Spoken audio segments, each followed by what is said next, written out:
My name's John Willard. I'm a realtor with Veterans Choice team at Myers Realty. After 26 years in the military, I stumbled upon this industry. I was talking to a random lady one day at a random place about random things, and then she asked, "Have you ever thought about being a realtor?" I thought that's a weird question. No, I've never thought about that.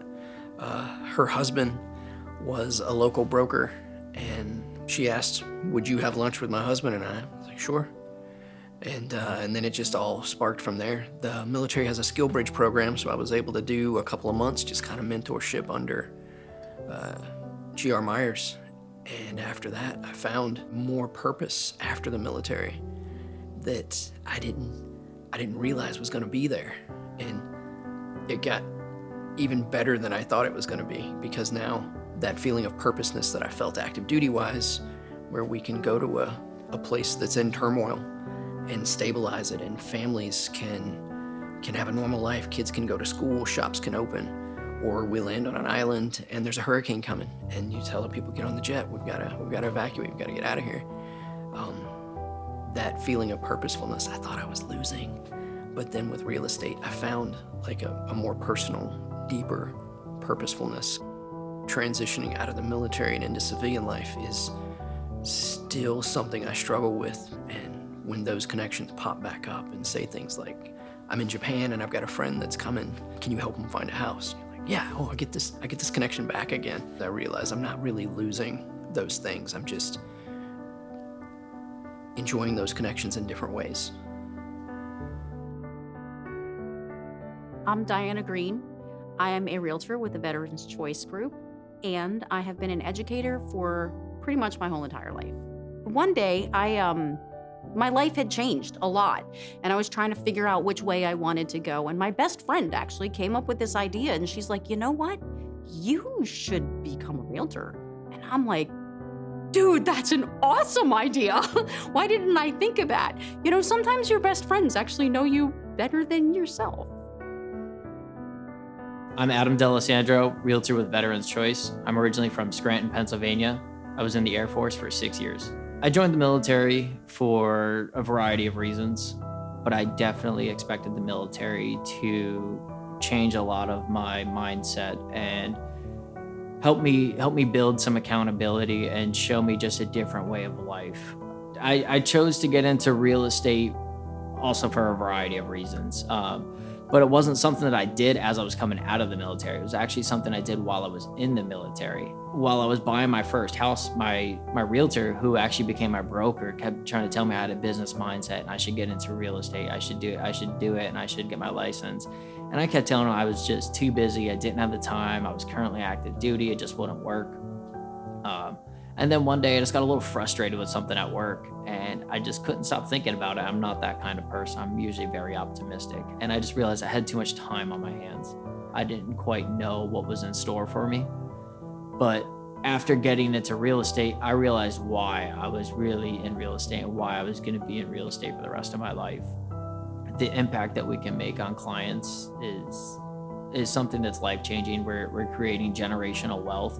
We're seeing people build up from something that they never thought they could amount to anything, and then here they are owning multiple houses, becoming investors, ensuring that their kids are going to have wealth for the rest of their lives, and being the one who can open people's eyes and show them a better path. I think that's the most rewarding thing.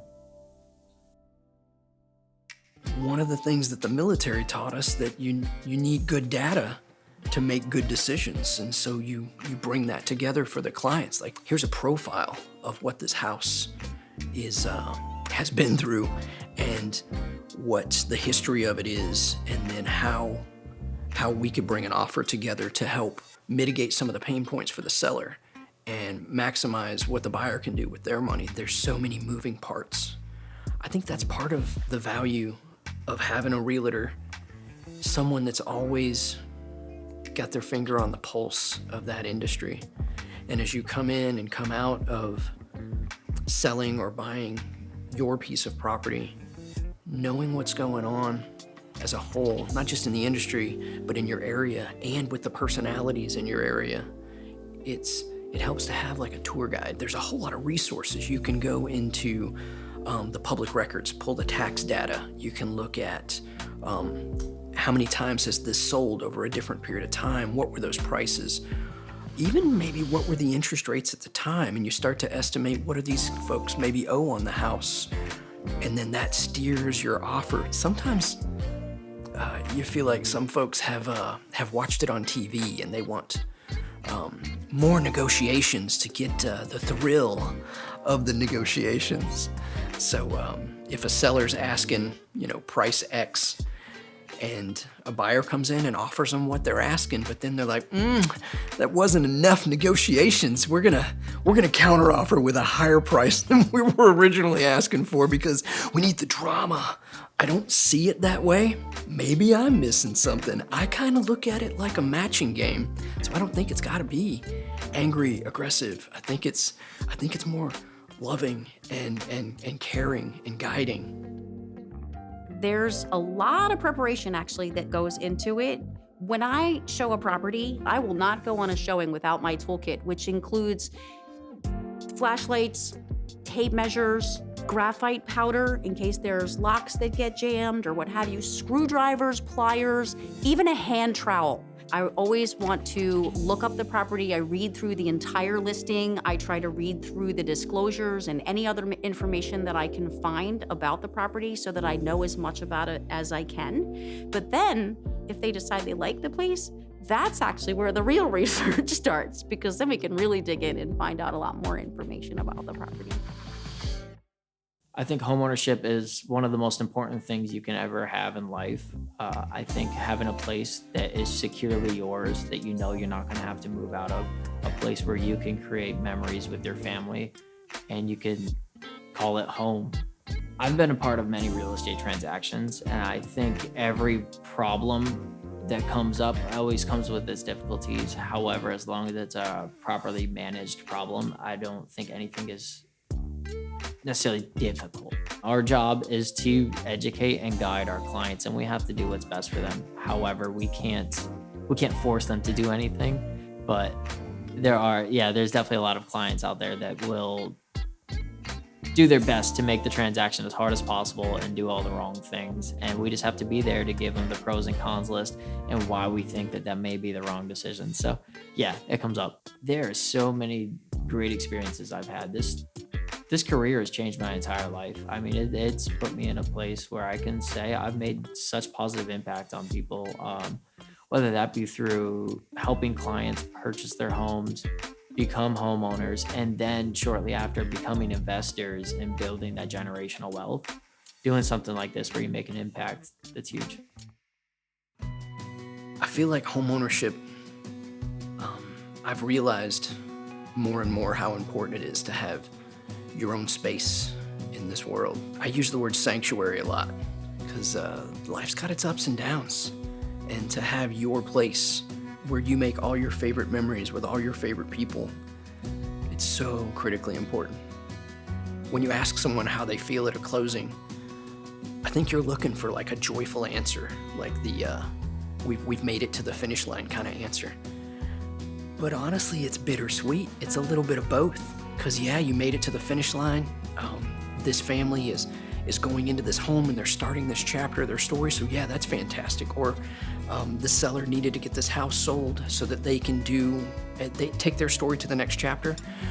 But it's also a little bit bitter because that journey that you've been building up and pushing, it's also kind of over. So those people go on to that part of their life. Initially with Adam D'Alessandro and I were like, maybe Adam brought it to me and he's like, what, you want to team up? We kind of do the same thing.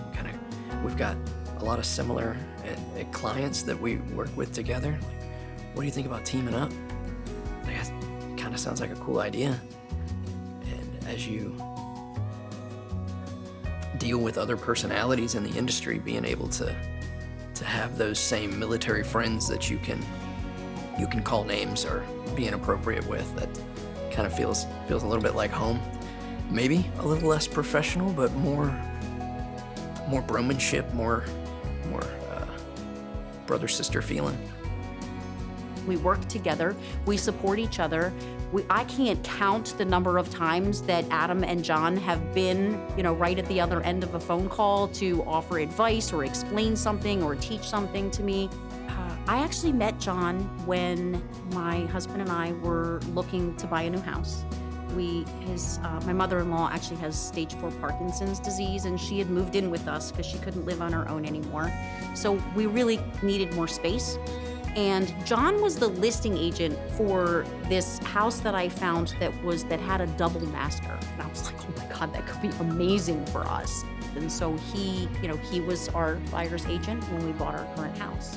And as part of that process, somewhere along the lines, he invited me to come back to being a realtor and get my real estate license again and fulfill that dream that I had had for a really long time of actually being a realtor. Adam is our team leader, and I just met him at a client appreciation event when I was the client, back before we had even closed on our house. And Adam immediately gave me a big hug. I'm like, dude, I've never even met you before, but I like you. I'm a hugger. I'm definitely a hugger. So, but yeah, Adam is really great. He's a super smart, got a really big heart, and is a very successful realtor. So he's very helpful to me. He's a great mentor. There's so many opportunities in real estate for our military members, and the range is limitless. You can get into it as a realtor, as an investor, as an inspector, appraiser. There's just many different areas where we can all come together as one. And I think being a real estate is a good fit for military, because while you're active duty, you're always being told what to do, and you always have this set structure. And we try to complain about that while we're in. However, we all probably really loved it. And when we get out of the military and go into the civilian workforce, the structure that they have is not quite the same as the military, and sometimes it's a little aggravating. So being in real estate, you're a lot more self-directed. You know what you have to do, and what you put into it, you get out of it. So I think no matter which avenue our military members go, I think real estate is going to be a path forward that's going to set them free and make them feel like they have more control of their life. I feel so grateful. Grateful for the trust, grateful for the connections, just really thankful for the opportunity to be a part of other people's story, other people's journey, to have like a character in a chapter of their life. I think gratitude. I think that's how I'd end. I'd end with gratitude.